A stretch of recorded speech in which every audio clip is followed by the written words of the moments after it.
Welcome to Bass Talk with Hagen and Hayes. This is Series 3, and today is a bite-sized podcast about Bert Turetzky. Hi, Susan, how are you? I'm doing well, David. How are you? Very well, thanks. What do you know about Bert Turetzky, and which pieces of his have you played? Well, I know that Bert Turetzky was an American composer, and I had heard of him for many years and had heard that a lot of his music has sort of like a fun, jazzy style to them. But the piece that I most recently played by him was the three short pieces for David, for you. And Mm. I had so much fun with these. The first movement is sort of in the Baroque style, and it quotes a whole bunch of Baroque pieces, and I love that. I just think it's so much fun, and each one was sort of like turn on a dime transition to a new melody that people should recognize, and the second movement of it was a romance, which was just stunningly beautiful, and I have to say my favorite movement of this collection was the finale because you play with chopsticks as if you're doing Colenio with your bow, but it's with chopsticks. And I remember when I performed it, I bought a special set of chopsticks from Japan because my chopsticks that I had were very old and this was going to be in a concert and I didn't want to be embarrassed by using old nasty chopsticks. So I bought a set of hand painted, really beautiful chopsticks. But it was really cool because it was one of those pieces that I thought my traditionalists who go to recitals might think, "Ugh, what is going on here?" But even the traditionalists loved it. They just thought it was really cool. Now I tell had tell us exactly the about. same. Yeah, I had exactly the same reaction because I knew the first movement would be okay, and I knew the romance, which is just in harmonics, would be okay. But this third one, where you're also playing below the bridge on the strings and making all these different sounds, and I said to the audience, I think it was a Sunday afternoon concert, I said, I'm not sure if Farnham is ready for this one yet, but I'm going to give it a go. And afterwards, I said, it was really interesting. It was really nice.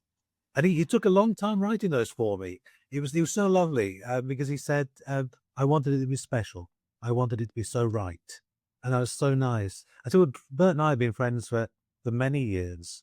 And I first saw his name, wow, when I was still at school, which is over 40 years ago now. And I think we had a music magazine and it listed lots of concerts in London. And I think he was playing in London with his wife Nancy, so all this repertoire for flute and bass.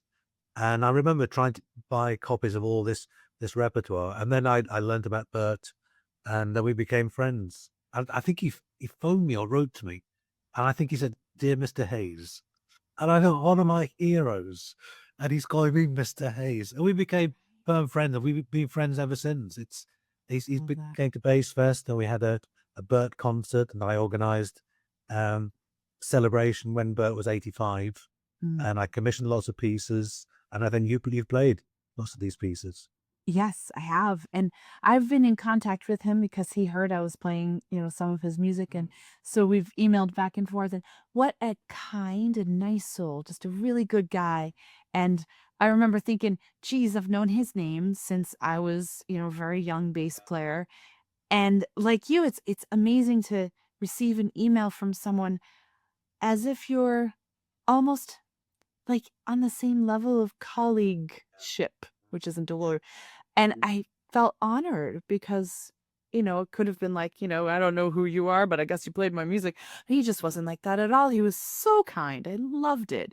Made it made me like his music even more knowing that he's a good person? Yeah. We used to write to each other. He's not so wasn't so good electronically. Mm. Latterly, I used to get some emails, but he'd put the message in the subject folder, I think at the top. So it was, you A know. long But, subject. but then sometimes you get an ex student or someone to write the email for him. But I kept all his letters, and he's a larger than life character, and the letters are the same. He'd start out with black ink, and then he'd stick a picture in of a bass, and then he'd go into blue ink, and then there'd be another picture or something, and then he'd go into red ink, and then there'd be green ink. And So just show he's so creative. every letter was unique. And it was so nice because he sent me all his CDs. I've got a whole collection of Bert CDs, and yeah, and we'd stayed friends. And just so lovely and so kind and complimentary all the time. He used to say, "Thank you so much for your friendship." We've been friends, it must be 25 years or something like that. And Nancy came as well to Bass Fest, and they played a beautiful recital. So it was nice. Right. Mm. I know what we're both gonna do this evening is probably just send him a little hello email because he's on our minds. Yeah, exactly. Yeah. So I keep writing to him. It's good. I think is he about 90, I think now. I think he is, yeah. And he doesn't write anymore. He doesn't keep in contact so much. So maybe he's not so well. I don't know. But I still write anyway. Because it's nice to receive a letter, I think.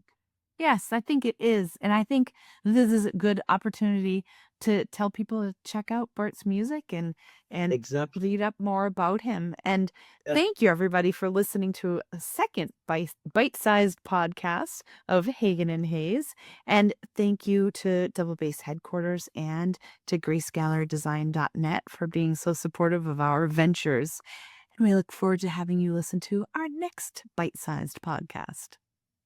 Bye. Bye-bye.